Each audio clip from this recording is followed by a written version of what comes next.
Stars it's the place to be. If you're all alone, you come from me. It's the other star. It's my free life. Down the line.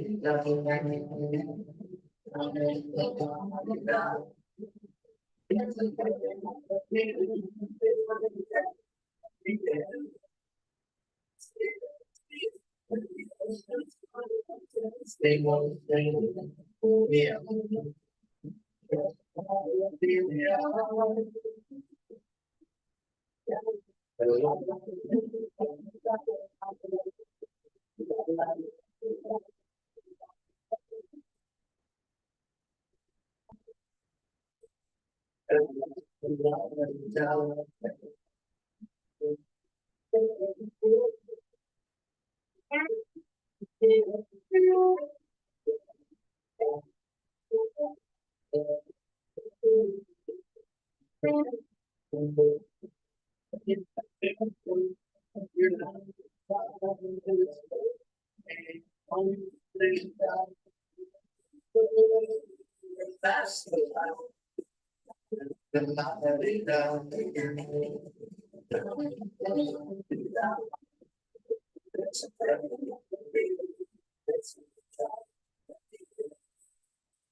The sun's down. The Irish king buys another land, and the first stop mermaids on the town.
Say the rain, the sun is shining. I wish I had some time to take care of today. And I wish I had it down for the till I've got to play. Some days you lose, you win. The world's time to win. So they jump back in the water and swim. Trying to keep my head above it. Best I can, that's why. Here I am. Good morning, everybody. We'll get started here in just a moment.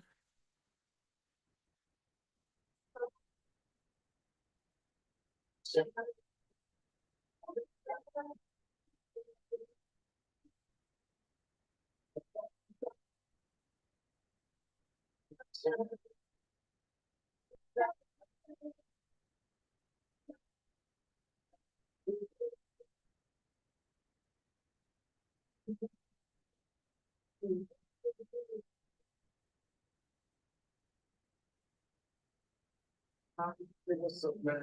You got a little work 420 tonight. Open the plan, sit on glad to see. They can take away my job. Now, not friends, you see. And here I am. Waiting for the stars. And that's the song. Sunshine.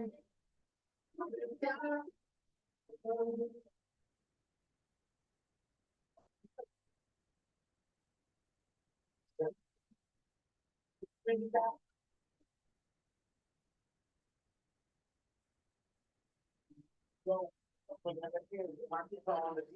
all my friends, so hot and waves in motion, and everything smells like some down lotion in the ocean. And the girl told me to kick off your shoes and relax your feet. They say that there are people never decent, and everything song is a little decent. Smell your bubble, the sun goes down, and I hope I want to hear that sound.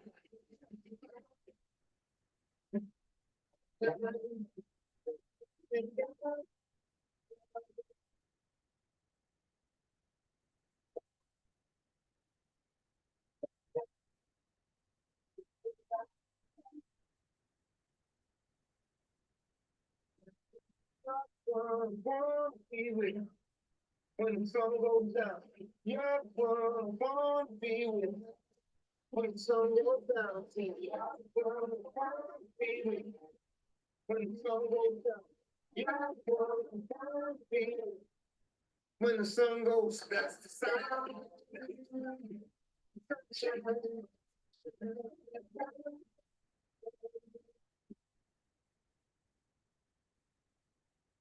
Good morning, everybody. Good afternoon. Welcome to our live stream. Today we're going to do a little bit of show and tell. What you're seeing on the screen right now is our website. So if you want to get some more information about us, go out to the website, register on there, and we'll even send you a link to our Discord room so you can kind of kick the tires around a little bit more and get a good understanding of who we are and what we do at the Market Institution. And today I'm going to take you a little deeper dive into why we choose the zones that we choose. Okay, so it's a little bit of a, now, before we jump into that, I need to go back out because we are doing a live stream during the market hours. So we do have a couple of trades set up, but I want to show you the trades, and then we'll use the real market conditions as well. Currently, and I'm going to set this trade up ahead of time here.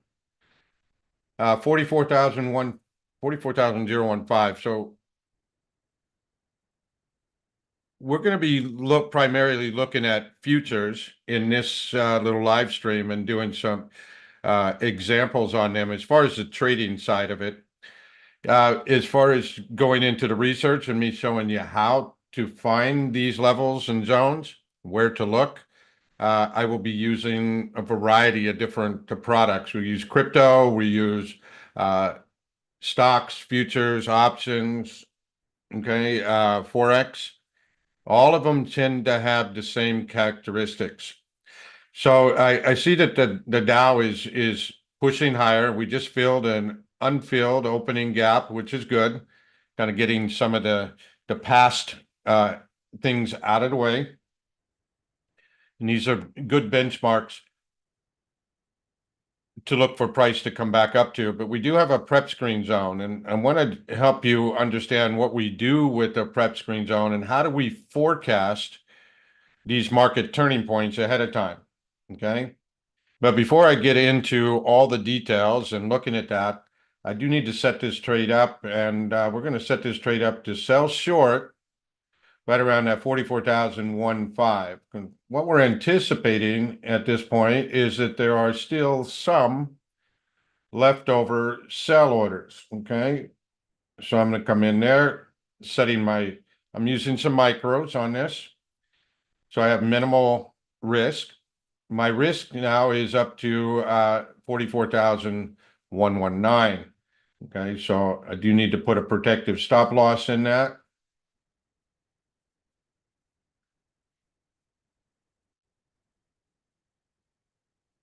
I just want to get this out there because sometimes when I'm teaching, some of the best trades come into play. Okay, so as price is coming up, we're anticipating there to be some sellers at our prep screen zone. We're going to take the trade short at that 44,015, and we placed a protective stop market order at the back. Now, always assess your risk and anticipate what is the dollar amount you could lose if you entered here and stopped out above? That will help you size your position accordingly. Okay. And that one's for the Dow. The Russell, we got a little ways to go, so I'm just kind of waiting on that. Let's come out to the NASDAQ.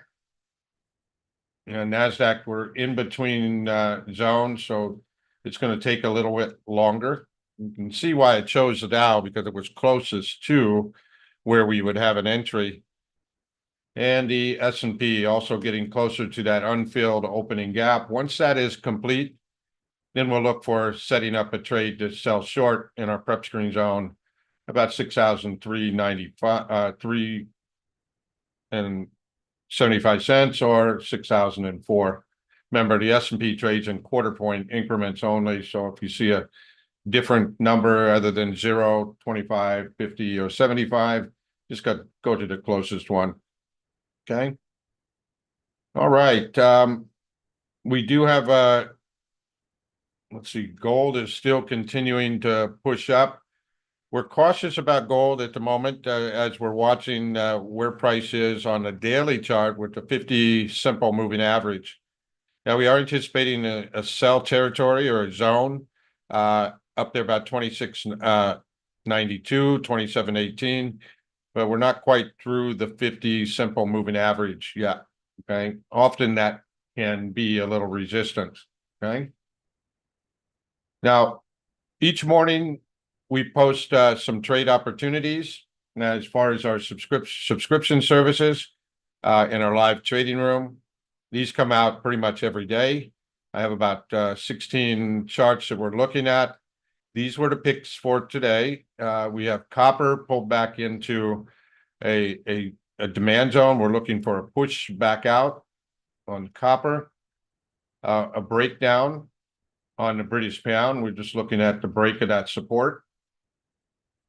Canadian dollar approached the supply zone, hit that zone, and came down.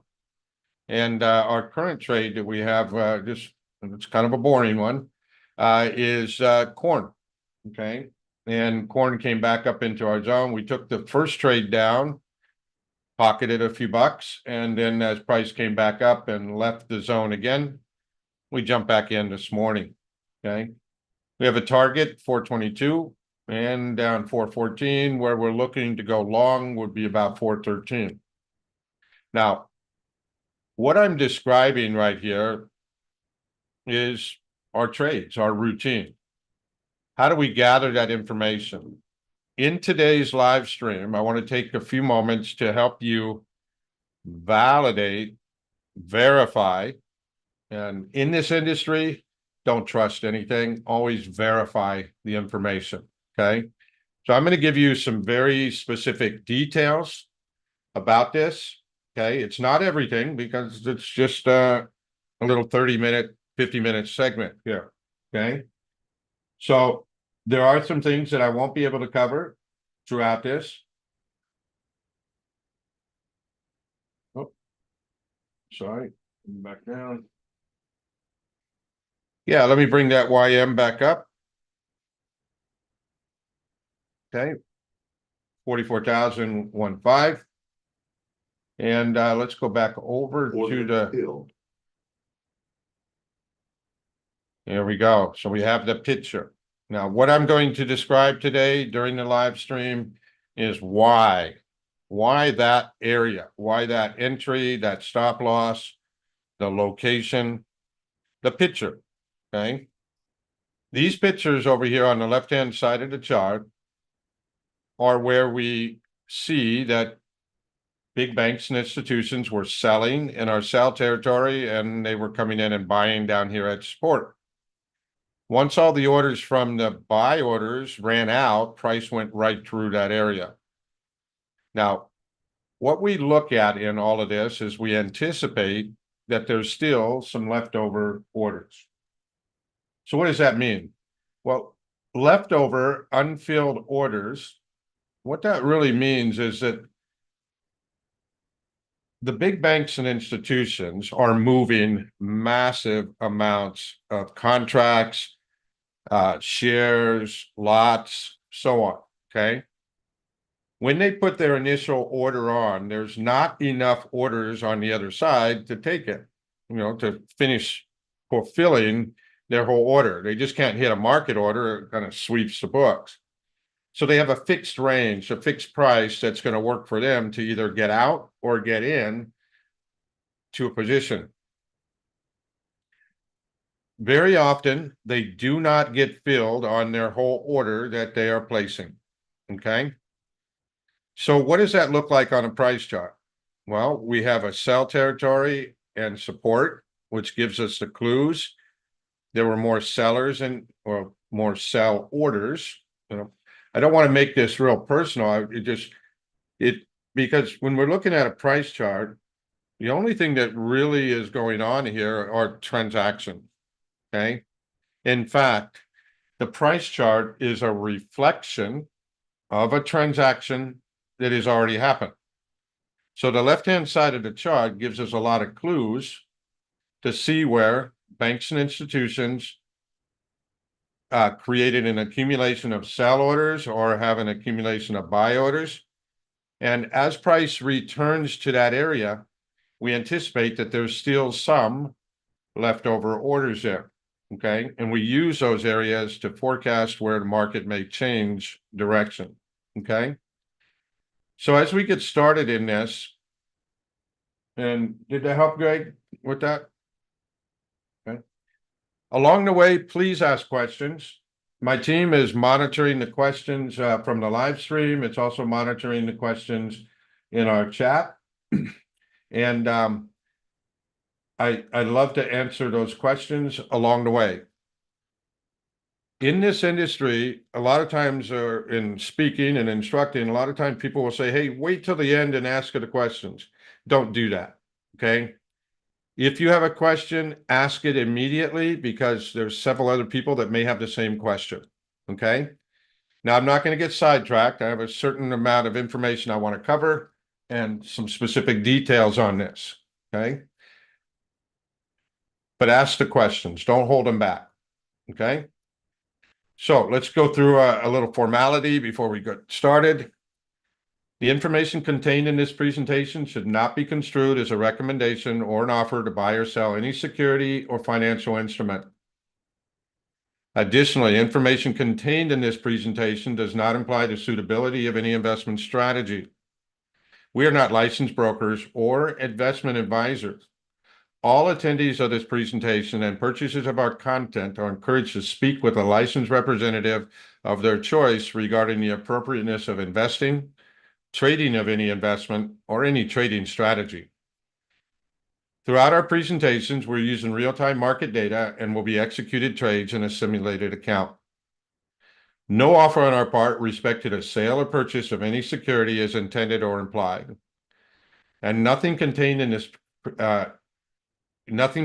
herein should be construed as a recommendation to take a position in the market. The intent of this information is for instructional and educational purposes only. Any fair use of third-party trademarks or logos does not imply an affiliation or sponsorship. All trading involves high risk. Past performance is not indicative of future results. We make no promises, guarantees, warranties, suggesting that any information shared will result in a profit and not in a loss. And you agree to not hold us legally or financially responsible for any reason. If you agree to that, hold on, we're going right into this, okay? The next few slides here are some examples of our live trading room. These are trades that we take with the students, demonstrating the methodology and the approach that we use here at the Market Institution. We're showing entries as we anticipated an entry to sell short. A lot of times we'll take the amount of how much we're risking on the trade, if we're taking a couple of micros or mini contracts and so on. And then we'll anticipate where price will come to find from supply down to demand and so on. We have several examples of this that we use throughout our live trading. The prep screen zones are absolutely amazing. There's some additional criteria that we put on a prep screen zone versus just a regular leg base zone. Okay. You'll find that these apply not only to futures, but to Forex. They apply to stocks. A lot of stocks are very easy to anticipate on this. And also in the crypto market, we're seeing that a lot of correlations because the newer traders to the crypto trading arena are all bringing their technical analysis in. And the more that the banks and institutions get involved with the crypto market, especially the large ones, large crypto products, we're starting to see that there's still similar patterns where the banks and institutions moving money around and traders getting in and getting out of trades around these same levels. So I have a lot of examples on the futures because that's primarily what I trade, but I want to imply that this method and this approach works very well on many different products. Okay. Now, throughout this, there's going to be, as you start to see the price pattern and how we put things together, you'll see that we do qualify and take breakout trades along with taking a trade out of a demand zone. Okay. Location is key, and I'll go into some detail about that. Okay. Remember, this is not really a lesson. It's kind of a show and tell at this point. When we anticipate price coming straight down, we want to be able to put that order out there ahead of time and be able to depend on it. Okay. In order to trust this type of information, you do need to go back and verify this many times. Okay. The more that you verify the information on the left-hand side of the chart that helps us anticipate on the right-hand side of the chart where price will turn. And again, we're implying that there are some unfilled orders still left at that area because that's the only reason that price would change direction. Okay. Is that as price approached the prep screen zone, there were still a stack of sell orders at that point. Okay. Much of what we're looking for on the Dow trade here, we're anticipating that there's still some leftover sell orders. Okay. And we'll get into that detail here in just a moment. Okay. But we want to give some social proof of our trades that we do. And very often you can see that as price comes down to the leg base, our zone that we're going to teach you about today, that there are some unfilled orders. Okay. Now, the leg base group of candles that I'm going to be teaching you today, okay, you have to look at additional information around that leg base. Make sure that leg base zone is in the right location. Case in point, this example here on a 60-minute chart on gold. This is more or less a profit target. Now, it does have our leg base zone in there. You'll have to change the time frame down or up to see it.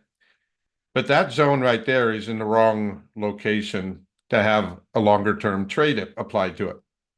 Some of these levels we will use as a profit targets, and some of them we will use as a potential trade. Our potential trades, our zones must be located in the right location, in a sell territory, okay, or in a buy territory. This one is not located in a qualified sell territory, okay? So what happens is traders often see this drop area, they get into it, and their expectations are, oh, it's going to really fall. Well, there's only a few unfilled orders, and if that zone is in the wrong location,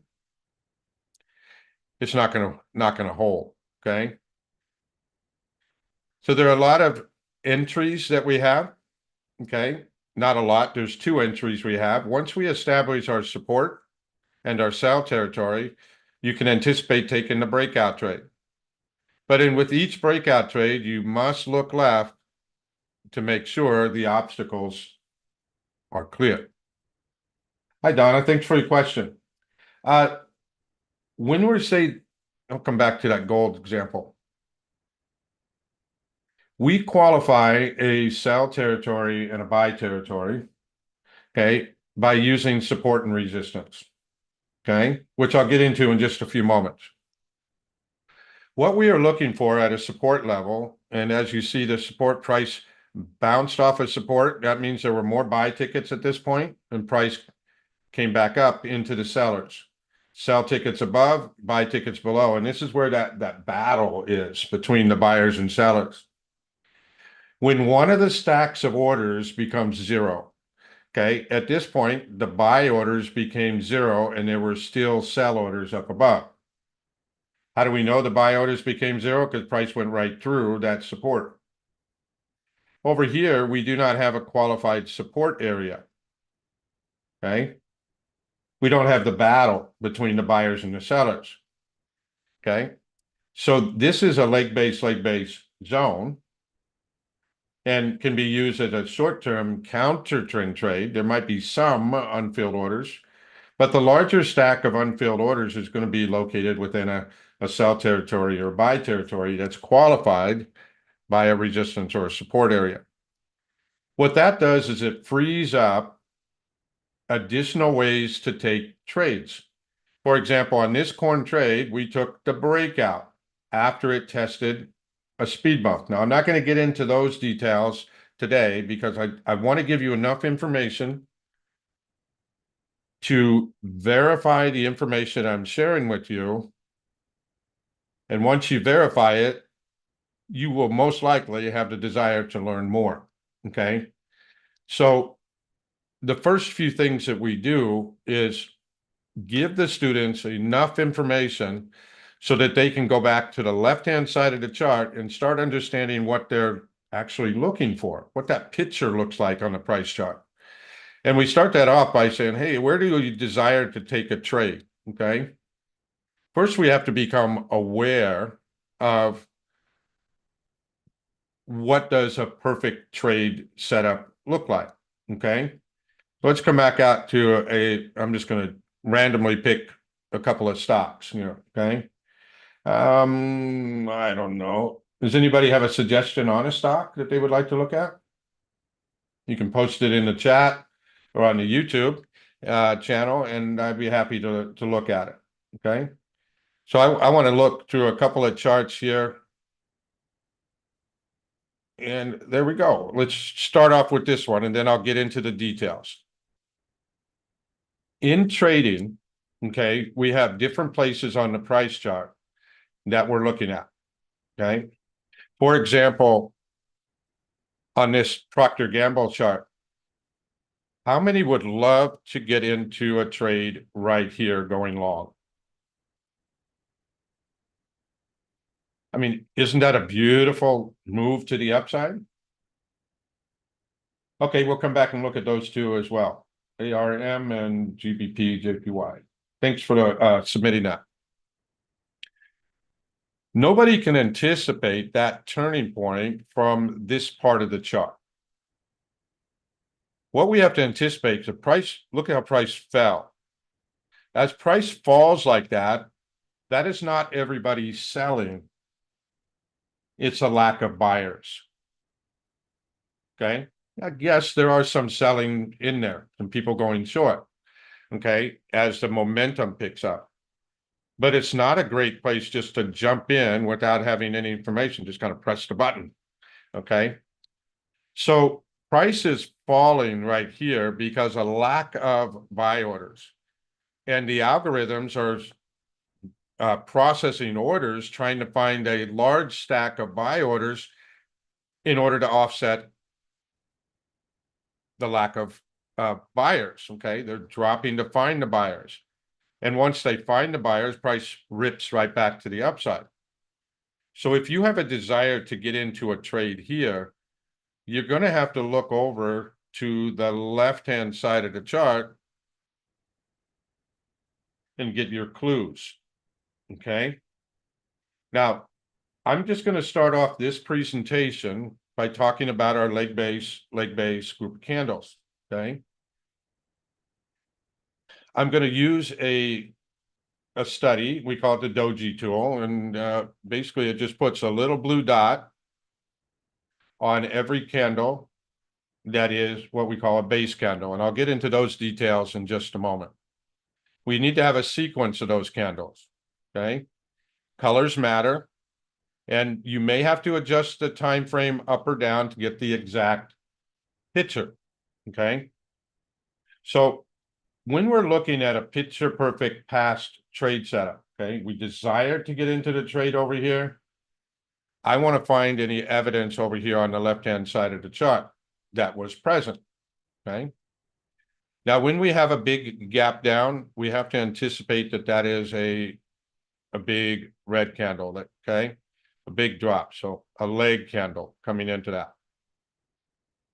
And we're just going to color that red, okay? Then we're going to look for the base and the leg out and another base candle. So what I'm describing right here is a specific group of candles that was present. Price returned to that area and changed direction. Caught your attention yet? We're looking at Procter & Gamble real time right now and say, man, that would be a great place to take a short. But if I'm going to take a short here, I would need information over on the left-hand side of the chart. Okay, I would need another leg base group candle. We're not quite there yet. Okay. Need to come up a little bit. But the more that we dig into a place where we desire to take a trade long or desire to take a trade short. Oh, thanks for all the picks. I'll come back and look at that in just a moment. Okay. I need to build a foundation here and then we'll go back and look at charts. But what we can say is if I desire to have trades like this going long down here, I need to look to the left and see what was present to help that. As far as the location, I would need to see that this demand zone is in a buy territory. And how we qualify that buy territory is by having a resistance level where sellers were pushing price down, okay? Then we took out those sellers, price came back down, find some more buyers and push price up. But the area below that resistance area became a buy territory. Okay. And when we make a lower low before price takes out the sellers, often that leg base group of candles will be located in the lower 2/3 of this whole range.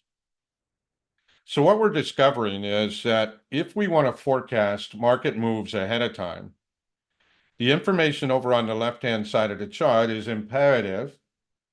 We use that information in order to anticipate in time and in price on the right side of the chart where the market may change direction, okay? Now I have a long list of different charts to look at, okay? Before we jump out, I'm going to pull up Tesla because Tesla was heavy in the news. TSLA.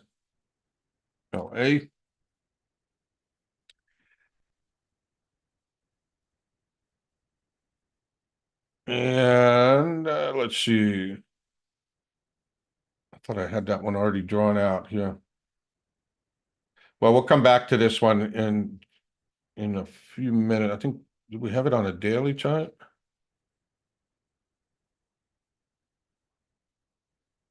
Could have sworn I had that already drawn out. Okay, well, we'll come back. Let me build a little foundation here. What we want to understand is when price changes direction. What does that really mean? Who's on the other side of the trade? And you need to know the difference. Is it a nervous novice or is it a professional? Okay. Who is on the other side of the trade? When we are looking at those price charts and price is running up and then suddenly changes direction. Okay. Now that's not just because you went long at the top or short at the bottom. Okay. The market changed direction simply because there was a large stack of either sell orders or buy orders at that point where the market changed direction. See, the price charts are a reflection of transactions that have already happened. Okay? Even if you're watching it real time, that transaction had to have happened in order to be documented on the price chart. That's your time and sales. Okay?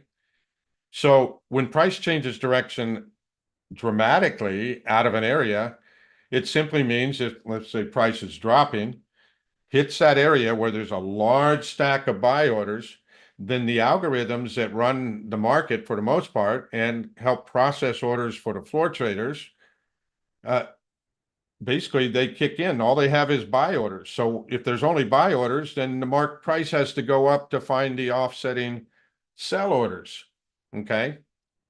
So when we see a resistance area, okay, who's buying up here at resistance?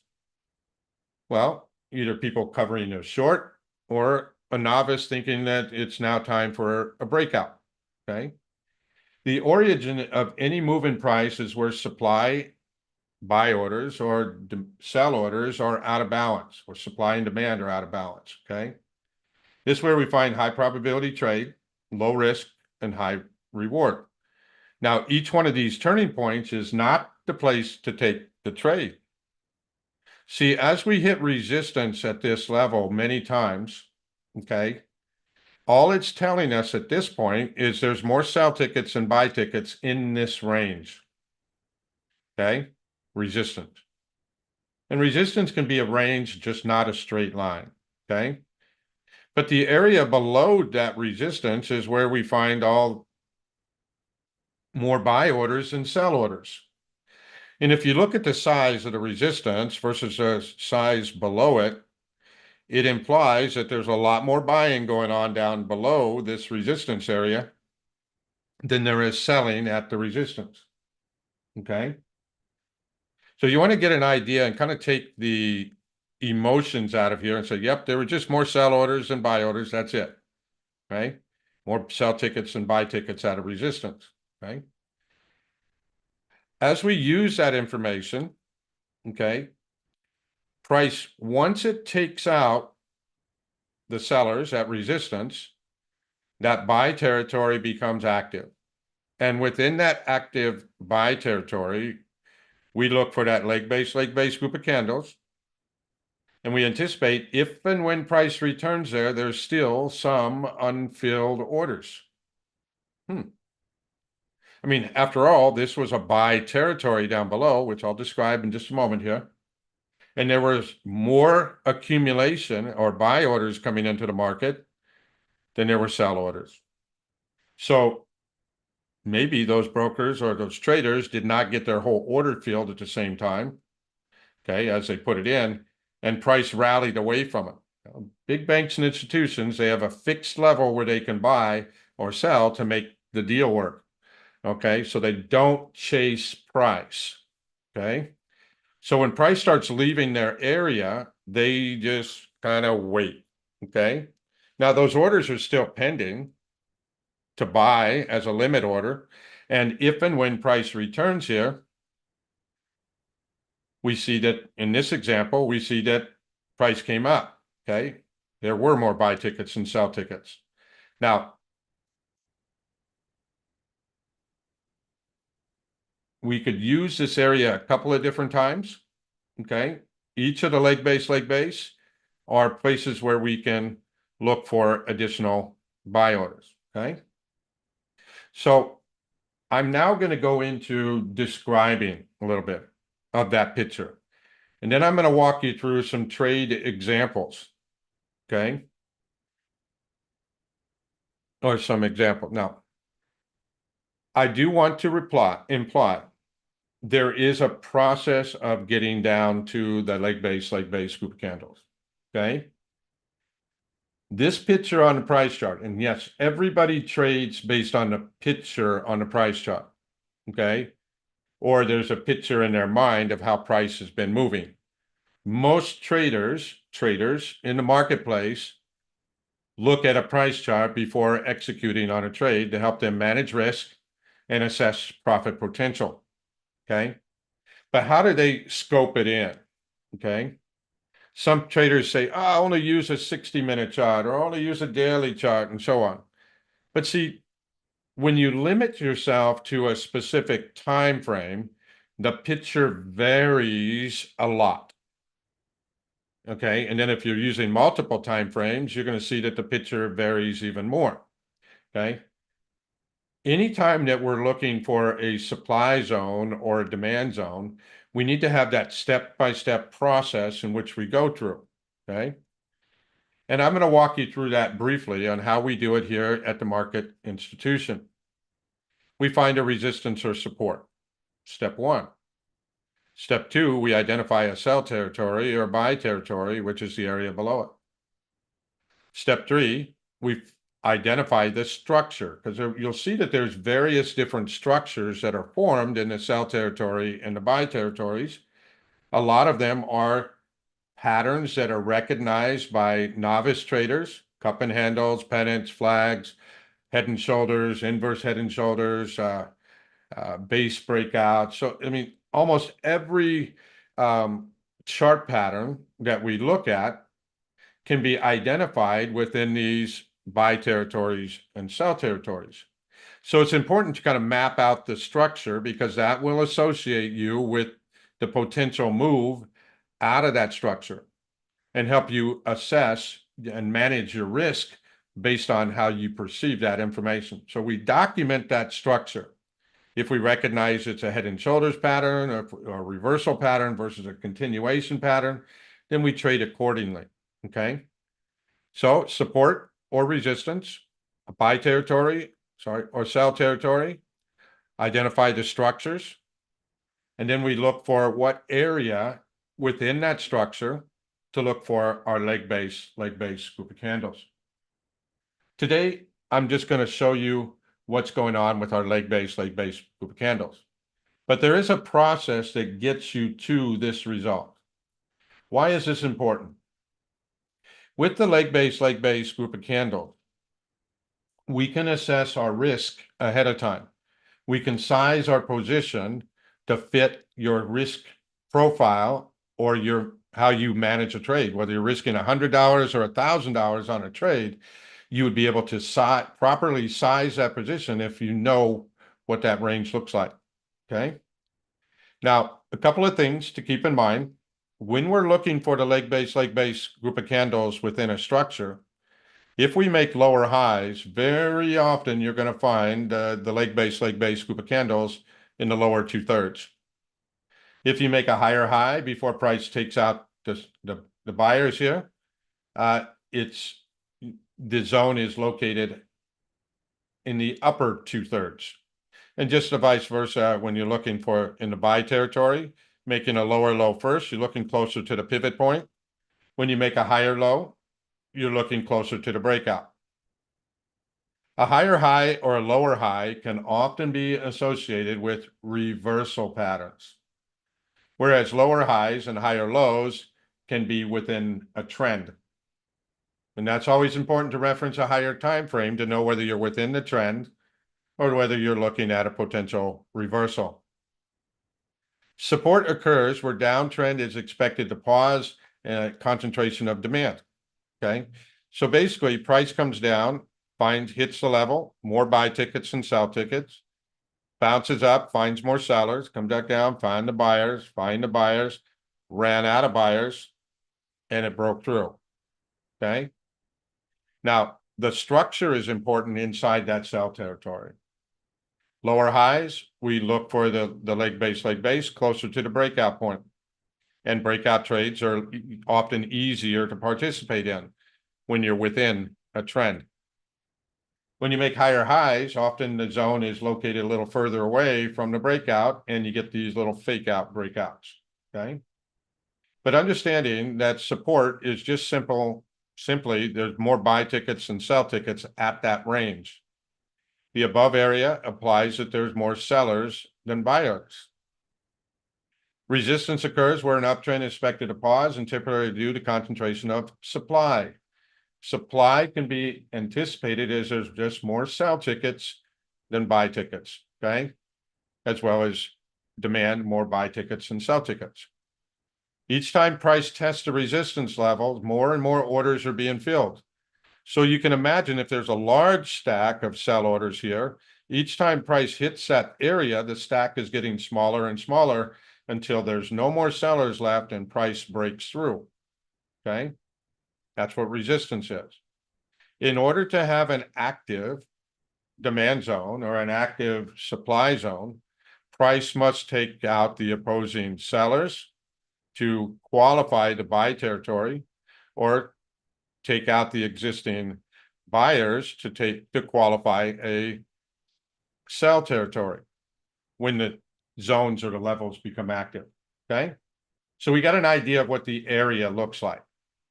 We use support and resistance to identify the buy territories and the sell territories. Okay. The buy and sell territories refer to the price action below a resistance and above a support, an accumulation of sell orders or buy orders. Okay. And when banks and institutions are putting together a sizable trade, getting in or getting out, it doesn't often happen in one candle. Okay. It takes time to process the orders. If any traders out there are watching this and you traded, like back in the day, we would trade 10,000 shares of the Qs, trade a lot of shares of stock. But during the low volume times, trying to get out of that, if you hit a market order, boy, it's just swept the book. Okay. You got filled at whatever the market would bear. And there were only a certain amount of orders at every price level. And if you wiped them out, they kept going down. Okay. Well, the banks and institutions, okay, when they're getting out of a big order, just as we were back in the day when we were trading a large number of shares, is I would sell 2,000 and then come back in, maybe buy 500 or buy 1,000 just to keep price stable. Okay. And that back and forth took time for me to unwind and get out of that big position. So the same thing that's going on here. Okay. If they're accumulating down here, they don't want the price to run away from them because they've got a lot of work to do. So there'll be enough sell orders to kind of keep price down while they're trying to do an accumulation. There'll be enough buy orders to keep price up so that they can get out of all their position. And then once the support or the resistance is broken, then the leftover orders or the demand or supply zones become active. Okay. Now, throughout this, we have different ways that we can get into a trade. A little more risk to get into a breakout trade. Okay. Breakout trades are fun. I like taking breakout trades myself, but I understand that they come into play at a different place. When we take a breakout trade, okay, we're looking for momentum and a push up, and we look for the opposing supply or a speed bump or some obstacle that might be, to see how on the left-hand side of the chart to see where price may find opposing sellers, okay, or on the downside opposing buyers. Breakout trading is a little more elevated risk. When price comes all the way back down to the origin of the move up, the banks and institutions have leftover buy orders or leftover sell orders. This becomes a higher probability, lower risk, and better entry to either splice into the trend if you're making lower highs or higher lows, or look for that reversal of the trend if you're making a lower low or higher high. Okay. Now, I'm building this foundation and information so that you understand what I'm going to be looking at on the left-hand side of the chart.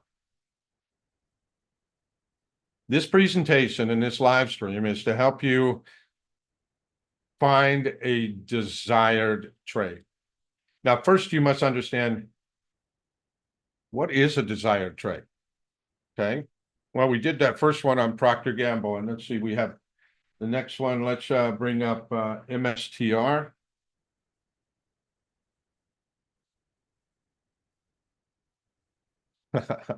Wow.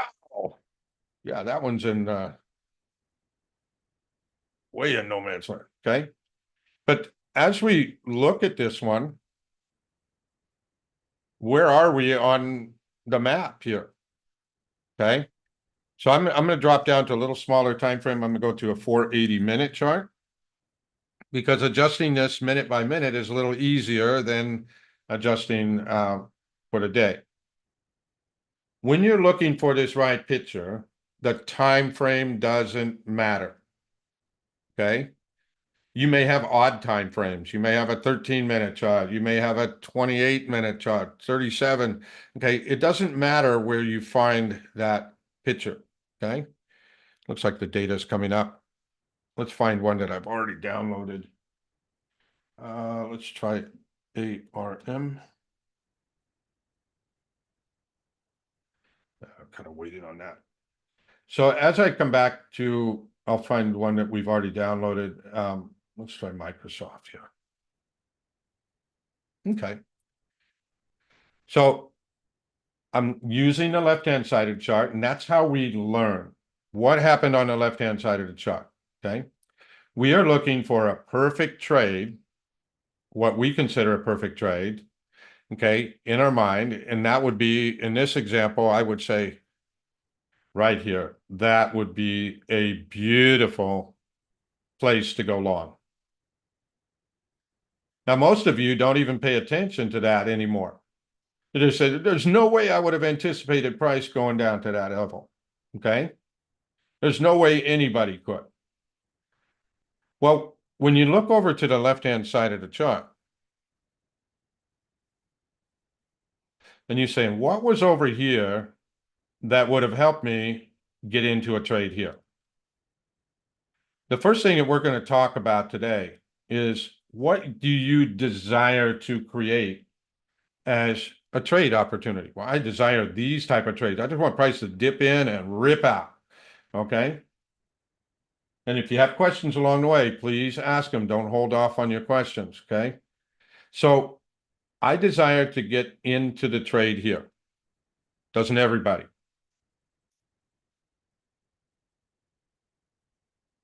So we have a desired trade entry.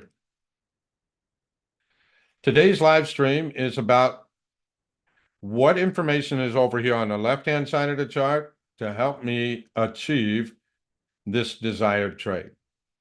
Okay. What we are going to cover here shortly is that leg base group of candles. Now, I haven't shown you yet what the base candles look like, but basically, keeping it simple, a base candle is where we have the blue dots to help train your eyes. And a leg candle, it does not have a blue dot. A leg candle, body is greater than 50% of the whole range. A base candle, the body is less than 50%. We look for a combination of those candles. And colors matter. The details. The leg in must always be red. Base candles can be any color. Leg out must be green if it's a demand zone. Okay. The first base candle after the leg out is where we find what completes the sequence. Okay. We place our distal and proximal line around that range. We have very specific picture we're looking for. Now, I just got lucky on this one. We had a 480-minute chart, and I could have reduced the time frame down or up a couple of minutes just to get the exact picture. Our entry becomes the proximal line. Okay. Our stop loss becomes the distal line. With me so far? In between is the risk on the trade.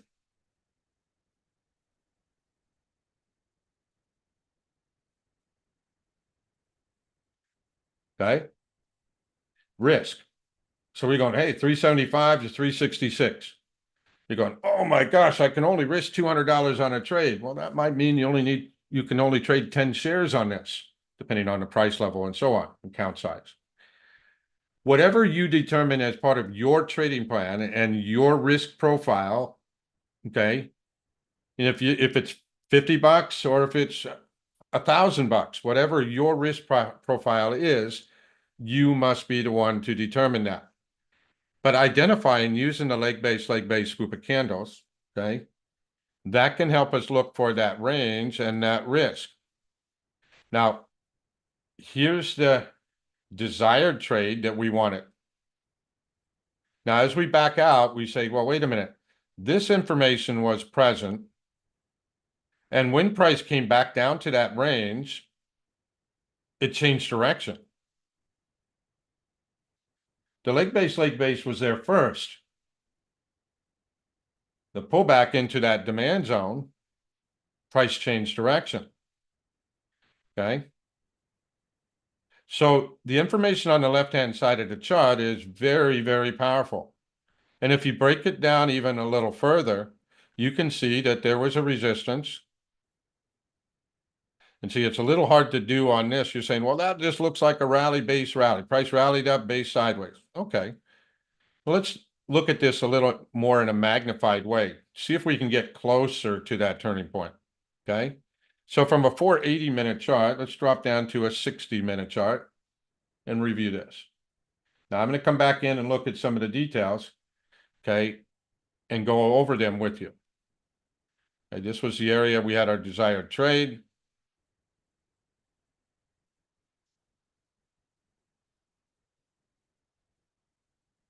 All right, so now the picture looks a little different when we have some more detail. I can identify this area as a resistance, and per my trading plan, resistance must be tested minimum of 3 times. Not 2, okay, minimum of 3 times. So now I have a resistance level. The area below, my buy territory. Where the sellers were taken out is when price broke above my resistance. Okay. I'm using the colors to help train your eyes. Okay. Price made a higher low. Okay. So now as we refine this area, you can see that there's a leg base group of candles down a little bit further. Okay. We went to a smaller time frame to get the exact picture. And since we took the time to get the smaller time frame, we had less risk on the trade. Now let's go over to the left-hand side of the chart. Well, actually, let's go out to the back out to the larger time frame that we were at. And instead of getting in the trade up further, we were able to refine our risk a little bit more using the leg base on a smaller time frame, getting that picture. Okay. It's all about the picture on the price chart that compels a trader to make a trade or not. Okay. So let's go into some of the details. As you're testing this out, okay, and I don't mind sharing this information with you because there are several details that I'm not going to be able to include in this live stream. Okay. But the first thing you must do is to find out what you desire to create as a trade opportunity. Okay. And if you have a desired trade, what does that look like on the price chart? Okay. Start by finding that big move up or that big move down and say, I wish I went short up here or long down here. Document it, and then look left. Now, what we're going to look for on the left-hand side of the chart, as we start to change our belief system in how we anticipate a forward-looking technique, is that we're going to look for this group of candles. This group of candles can be on any time frame, but it must be specific. Okay. The leg base is a specific group of candles where we are looking for buy orders and buy and sell opportunities. Okay. We will look for this group of candles inside the buy territories and sell territories. This is where we often find some leftover unfilled orders when price returns to this area. Okay. Now, it's not always the same picture. There are some variations, but the basic structure, leg in, base, leg out, base, I'm going to go into a little bit of the detail, okay? But first of all, a leg candle, as I'm referring to it, is where the body of the candle is greater than 50% of the entire range. Okay, pretty simple. The color of the candle does not matter when you're determining if it's a leg candle. If price gaps up or down, the gap is considered a leg candle as we approach different charts here, okay? A base candle, keeping this really simple, is where the body of the candle is less than 50% of the whole range. The color of the candle doesn't matter when determining if it's a base candle. When we're looking for a demand zone or a leg base inside a buy territory to go long, the leg in candle must be red always, and the leg out candle must be green. So just some basic terminology here. Leg in, base, leg out, base. Okay. The leg in candle must be red for a buy zone. Base candles may be any color, and you can have up to 5 base candles between the leg in and the leg out. The leg out must be green, and it must be a leg candle, and you can have up to 4 of those leg out candles. Okay. This is so specific, a computer could replicate it, correct? Now, the details do take time to implement and train your eyes to see it.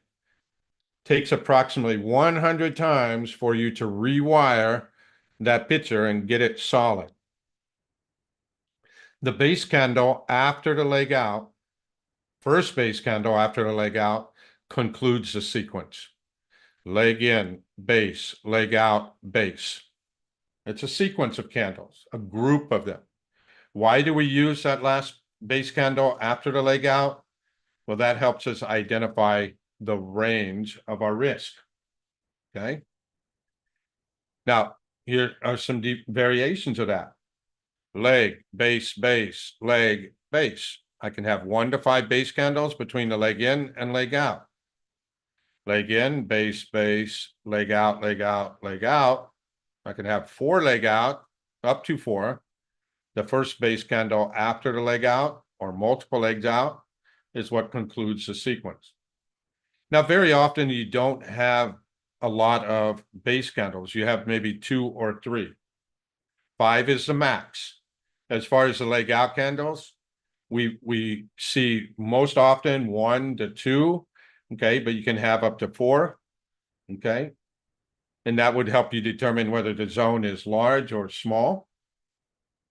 The first base candle after the leg out completes the sequence. When placing our distal line, it's at the lowest point of the leg in and the base and the leg out. Proximal line, our entry line is going to be right at the top of the first base candle after the leg out. Okay. The range in between helps us assess the risk on that trade. Okay. Now we're going to use these groups of candles to identify where we have a potential turning point. See the chart before, here we have a leg base group of candles. Price took out the sellers, any sell orders. When price returned to that buy territory and that group of leg base, okay, there was still some leftover orders. Price changed direction, okay?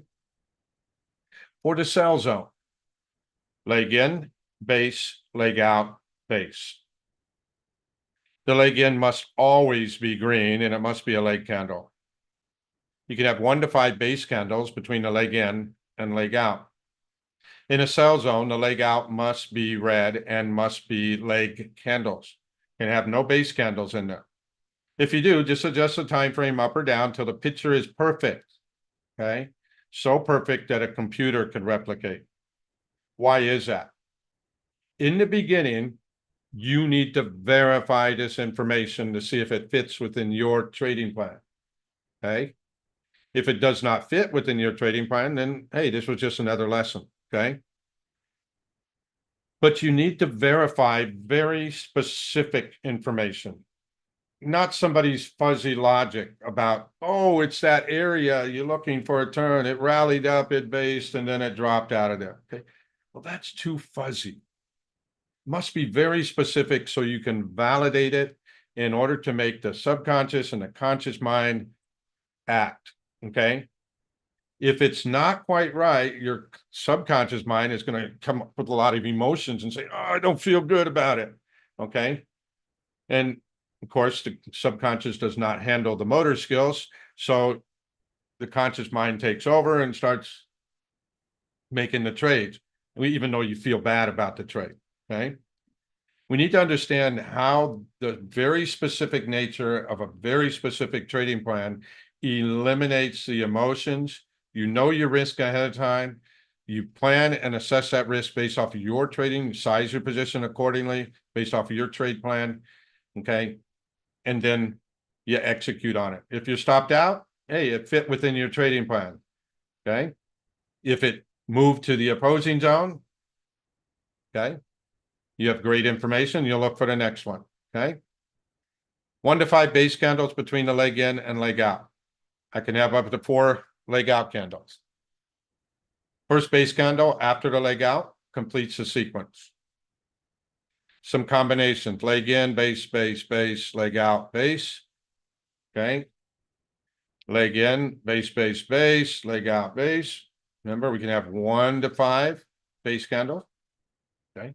Now, if you find this picture and you draw your distal and proximal lines around that area and you find the zone to be too big, you can adjust the time frame down and you might find multiple levels inside of these areas on smaller time frames.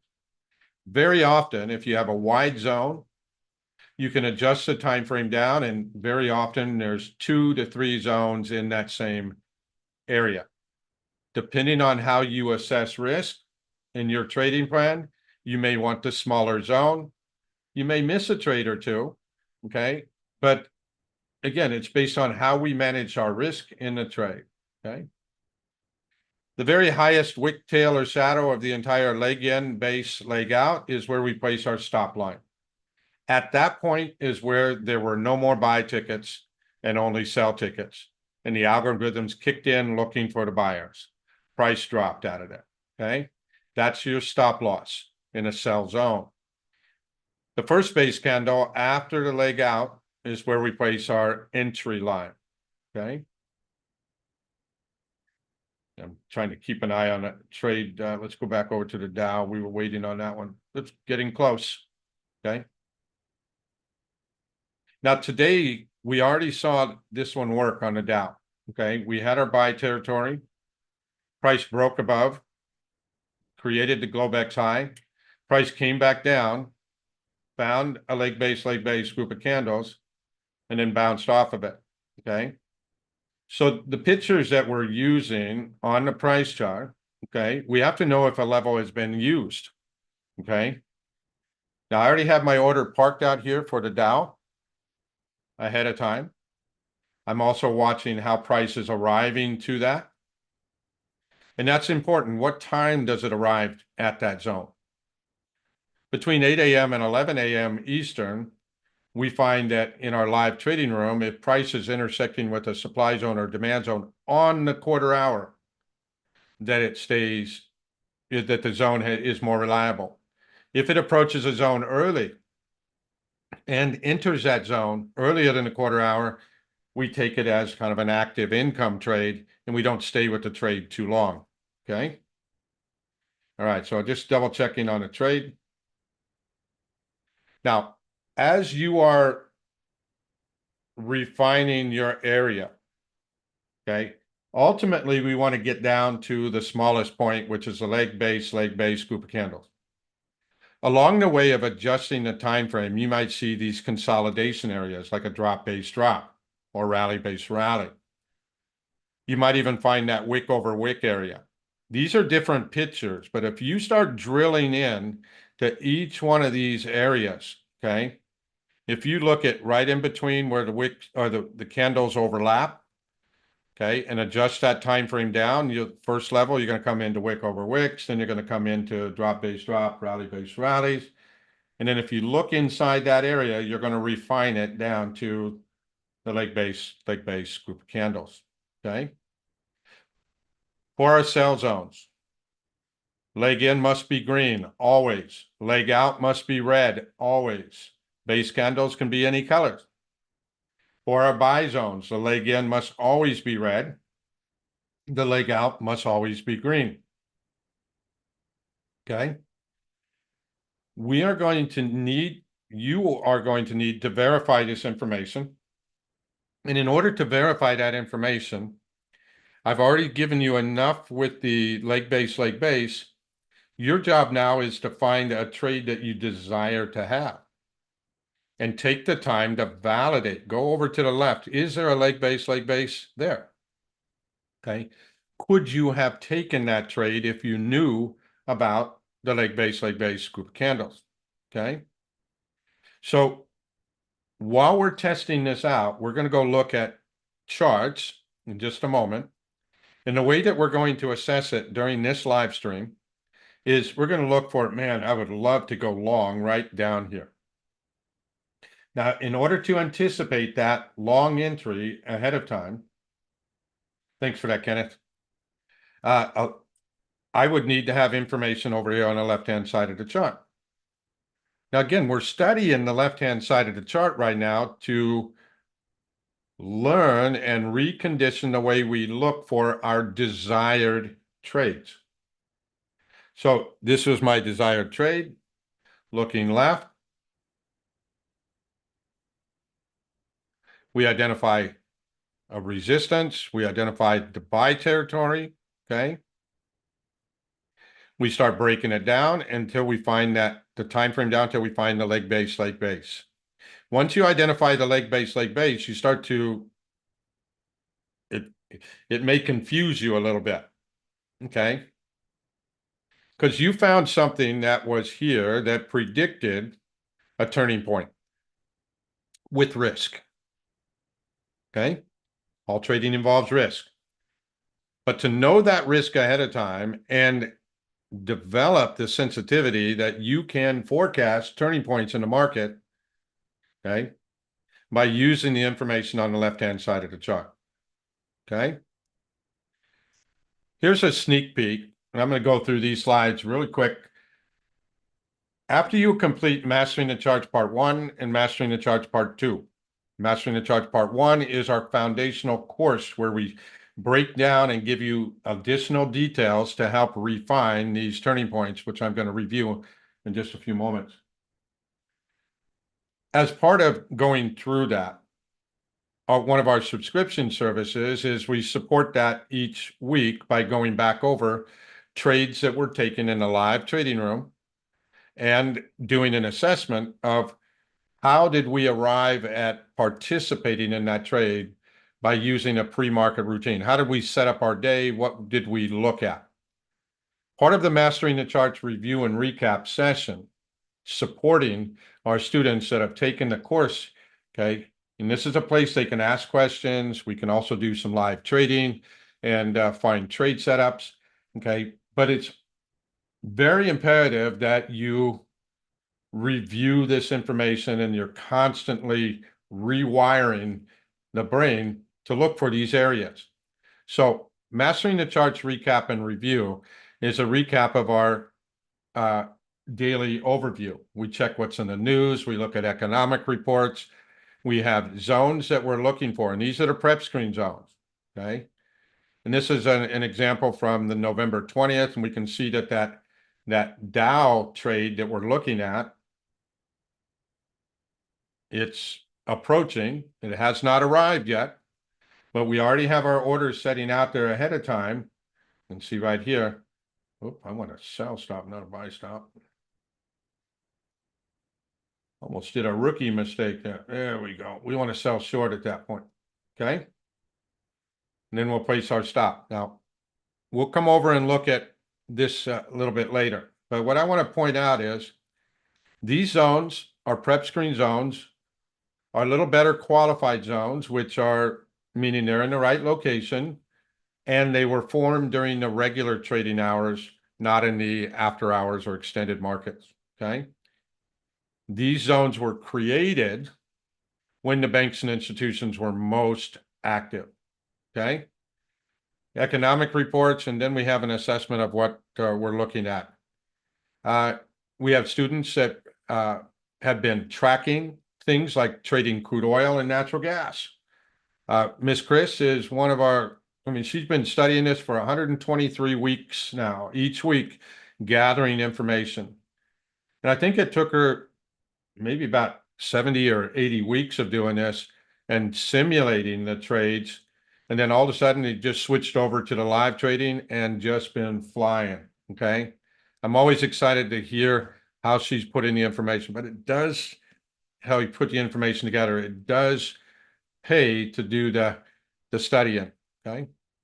Here's an example of the different trade setups that we post out there, showing where we have demand, where we have supply based on the method and approach. We have two places that we take entries on this. A breakout trade potential when we have momentum and follow through, and then we have a supply and demand trade entry. Okay. You must have a breakout trade in order to have a supply and demand zone. It doesn't work any other way. Because if you don't identify where the big buyers and sellers are at, okay, then you won't be able to choose the right zones. Okay. Now, this was an example. We took the trade short, and we're continuing to take the trade short. And I think there's a small video. Here we took the trade short here. We had our support. We had our sell territory. We had our leg base zone on a small time frame. Price came up, and we took that trade short. I'm only trading 5 micros. Okay, so it's not like we're loading the boat to get a big number.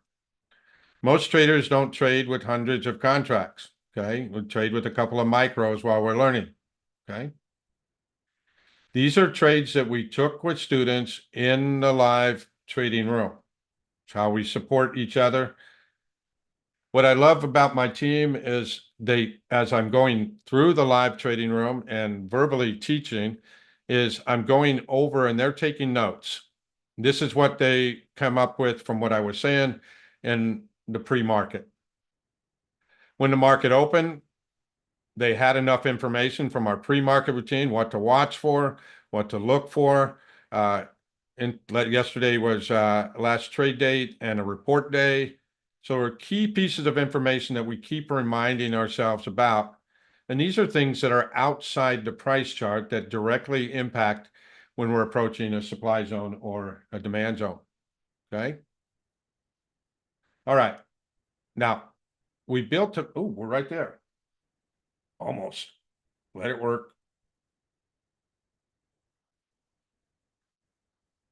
Now, I like using the live markets when I'm teaching or even doing a live stream. Now, you need to see that if you're looking to use the market institution as a resource, okay, how do we manage our risk? Now, I'm taking 5 micro contracts, which is a half a position. So basically, we're looking at what, 50 cents per contract times 5 contracts. So one tick move is going to be basically 25 bucks, right? No, $2.50. Excuse me. So $2.50 per tick. Right now, we got 114 ticks risk. Okay.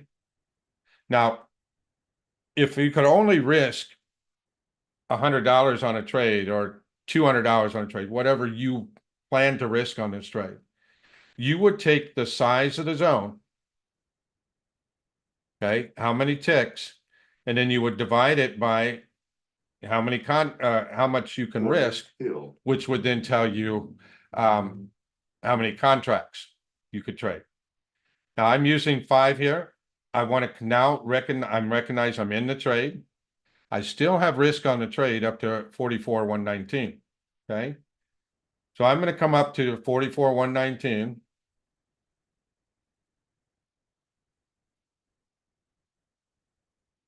And place my buy stop. Now, what I'm physically doing right now is I recognize I can lose $260 on this trade. I would even encourage you that to write it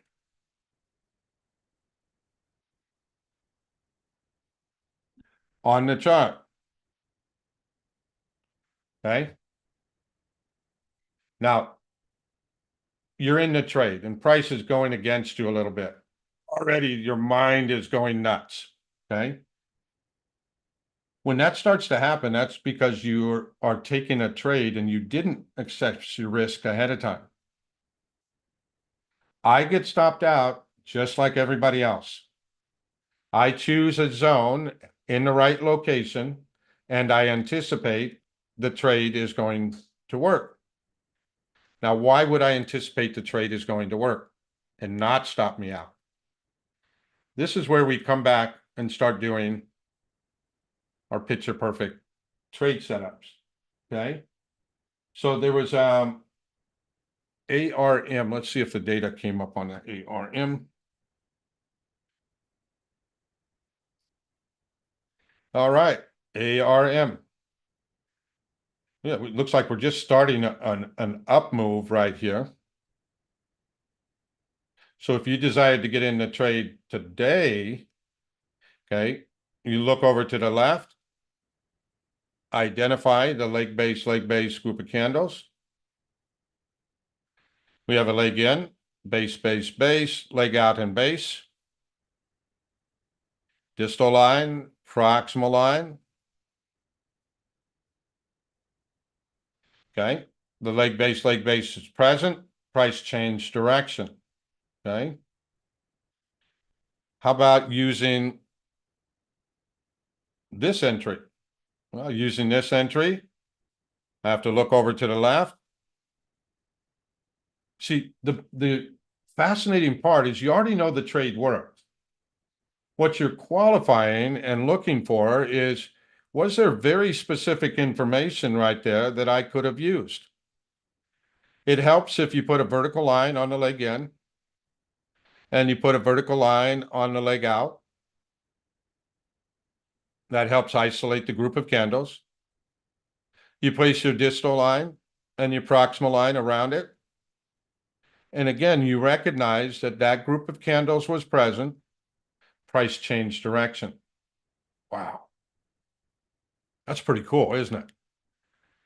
No matter where you find a desired trade entry, now there are ways that we find them inside the gap, okay, but I'm not getting into that today, okay? What was the other one? MSTR?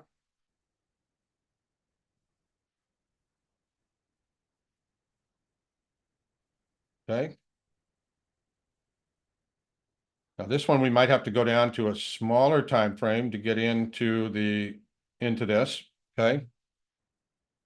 But let's just say that we had the desire to get into a trade right here, okay? When looking left, is there the leg base group of candles? If it is there, did price come back down? That is the picture, okay? Now, we do need a few more steps in this, okay? And you do have to adjust the time frame to get the right picture, okay? What's something that's actively trading right now? How about let's try CRM, okay?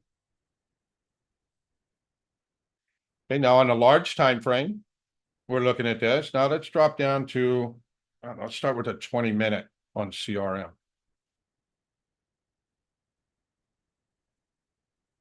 Wow, CRM's racing to the upside. What is price looking for as price is moving up right now?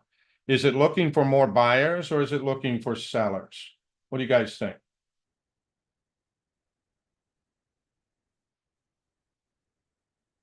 Is it looking for buyers or is it looking for sellers? What are the algorithms doing? Looking for sellers, right? So where would the sellers be located on this CRM 20-minute chart? Well, let's look over to the left. We can see that we have a leg base group of candles. Let's place our proximal and distal lines around it. Now, if you're watching this video or you watch live streaming it, put these lines on your chart. I already made it clear, do not trust anything you see on it. Verify it. That's why we gave you so much detail in the video and the live stream to go back and verify that information, okay? So as we look to see if this is in the right area, we want to find a place where the buyers stepped in multiple times, 3 times to push price up. Okay, and in this example, price moved up, came back, found some buyers, found some buyers, found some buyers, and then broke through it. Okay, so that was an area of support, buyers agreeing. Meaning there's an accumulation of sell orders. And this might be a sell order from one specific company or one specific fund or something like that. But they had an accumulation of sell orders, okay? And we'll find that red. When price moved away from them too far, they could not process all their sell orders. So what we're looking for now is price to arrive back up into that area where we anticipate those sell orders to still be there. So where's the opposing zone? Oh, it's back down here. We got a big move up. Okay. So let's zone into that. Let's find an area of resistance. Now, resistance 3 times. Okay, we find resistance should be red. That's going to be sellers. And below that is going to be the buyers. Now, this process that I'm doing right now in front of you, okay, helps train your eyes and get you better acquainted to where the accumulation of orders are at. Whether it's an accumulation of buy orders, pushing price up to find the accumulation of sell orders, right? At the origin of this move and in the buy territory,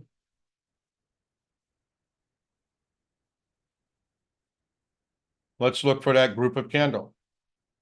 If we make a higher low, chances are the leg base group of candles is located in the upper 2/3 of this whole range.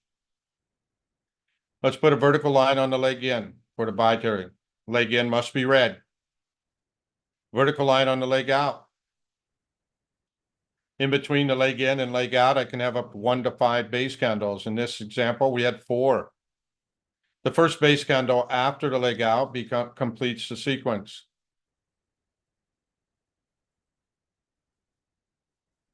We have a demand zone. Okay. Now, I anticipate there to be some leftover orders at that point. That zone, that leg base group of candles is located in the buy territory. At the origin of a very strong move up, where price took out the sellers. Now, if you happen to find this base drop, okay, and that's a very nice little picture of a base drop. But that base drop, when you use the leg base group of candles,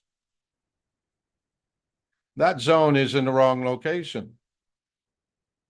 And the results of that zone being in the wrong location, not in the sell territory, okay, for a short, had the right group of candles, okay, but price went right through that area.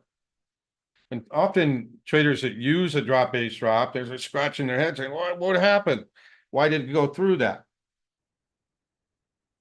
Learn that zones that are most reliable must be located in a buy territory or in a sell territory to be most effective. Okay. Now I'm running out of time. So I'm going to do, let's bring up Bitcoin here.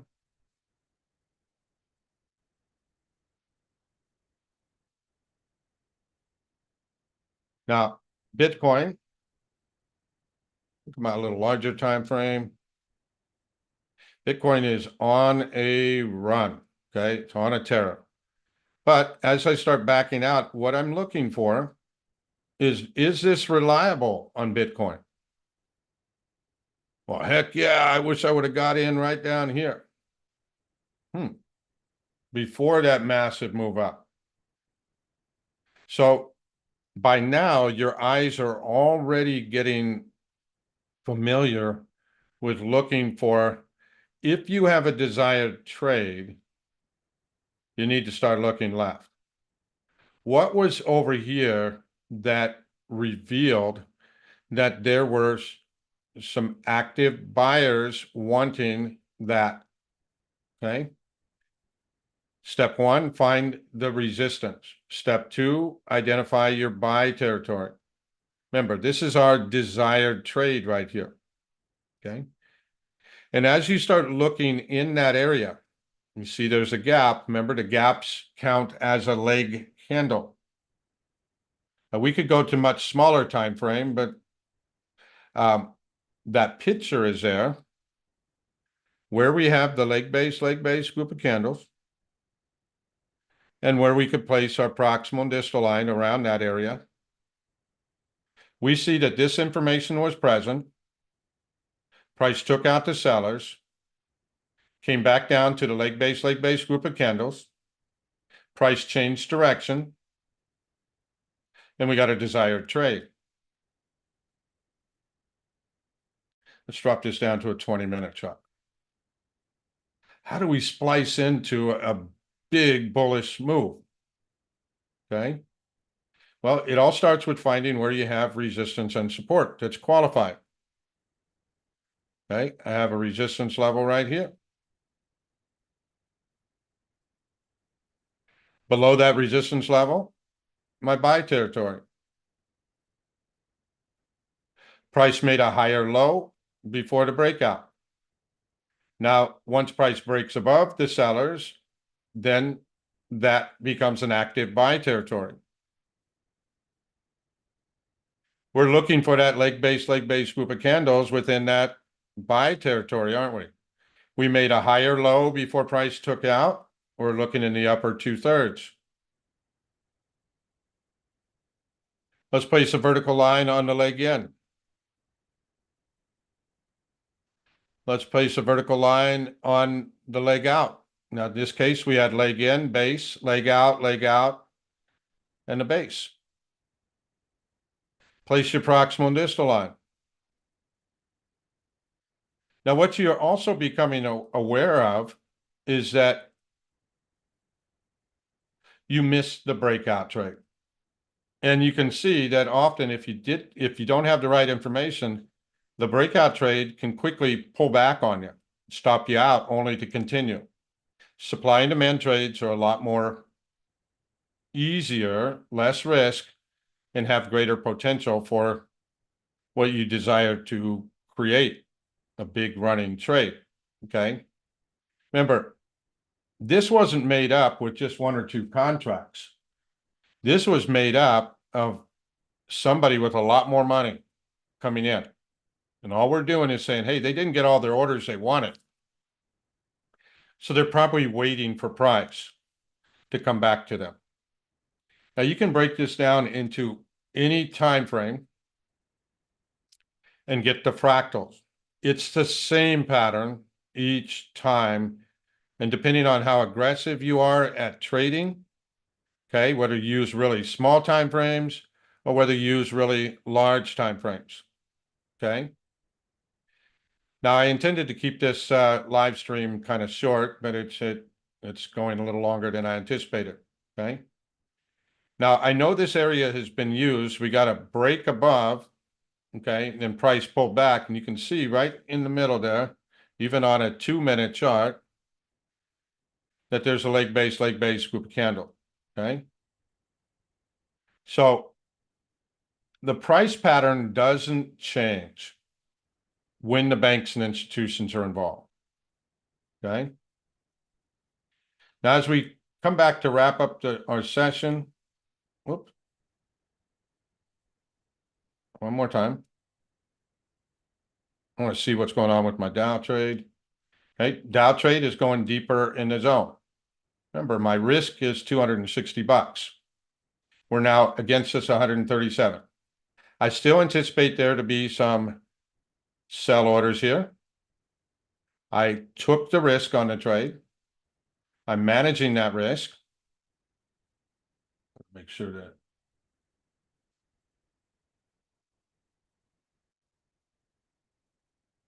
Okay. Now, if you're familiar with taking a number one entry or price goes into the proximal line, that was an option. A number two entry, which would be in the zone, or if you're not in this trade and just watching the presentation, you could take a confirmation. So I chose to take the proximal line entry, but technically there's a number one entry would be at the proximal line, which is the one I took. A number two entry would be in the zone. And you could use a number three, which would be price leaving the zone. Up to you and how much you want to risk on the trade. Now, if you're taking a number one or a number three entry, your risk is still $260. If you're taking a number two entry, then your risk is from wherever you get in to where your stop loss is at. Okay. All right. So that trade is working. To wrap up our session here, Monday, Wednesday, Friday from 9 a.m. to 10:30 a.m. Eastern, we do a comprehensive pre-market routine and we do live trading with the students. Mainly right now, because it's just a one-man show for me doing this right now, I concentrate on futures and trade mostly futures. We do have other instructors coming online later on, which will be doing Forex, stocks, and so on, okay? And if you're a student and you want us to request, come in and kick the tire, or just tell us and we'll pull up the chart and walk through that. We identify the high probability buy and sell opportunities.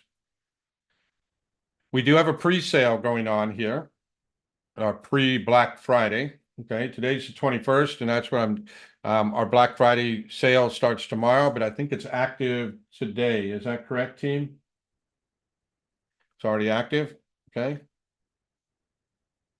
So our Mastering the Charts part 1 is recorded, so you can go through that at your own pace. Okay, it's our foundational course. Our Mastering the Charts part 2, okay, I will be doing that as a live class. So you have to check the schedule to see when we're presenting that live. There's a little more detail in the Mastering the Charts part 2, actually a lot more detail, that needs to be explained and have the students be able to ask questions. Okay. November 22nd is we're doing 30% off the Mastering the Charts part 2.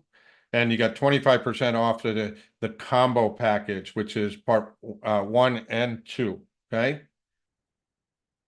And we do have a limited time offer for anybody, and this is only limited time. And believe me, they cut off these sales on time. Okay. We have 50% off of your annual package. So if you want to buy an annual package for the live trading room or our premium package, then you can get as much as 50% off on that. Okay.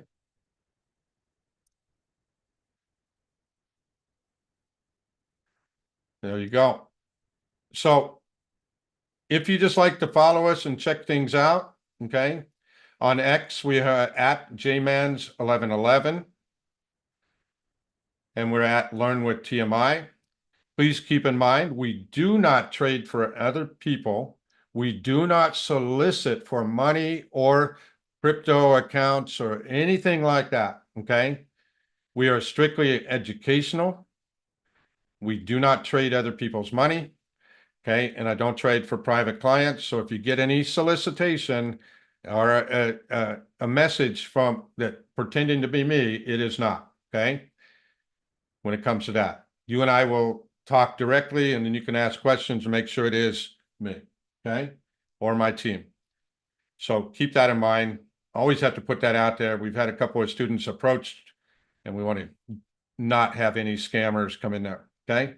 So these are the places you can follow us. If you subscribe on our website, you can get access to our Discord room. We'll send you the link for that, and then you can monitor what we do when we're kind of hanging out in our little clubhouse there and doing some trading when we're not teaching. I hope everybody has a wonderful rest of the day. I will come back to my trade on the Dow, and we'll look for that price to come back out of there, and or I'll be stopped out of the trade. Okay. Have a great day. We'll see you tomorrow in our live trading room. Subscribe and get access to our Discord room. Thank you, everybody, and thank you, team, for support. Have a great night. Have a great day.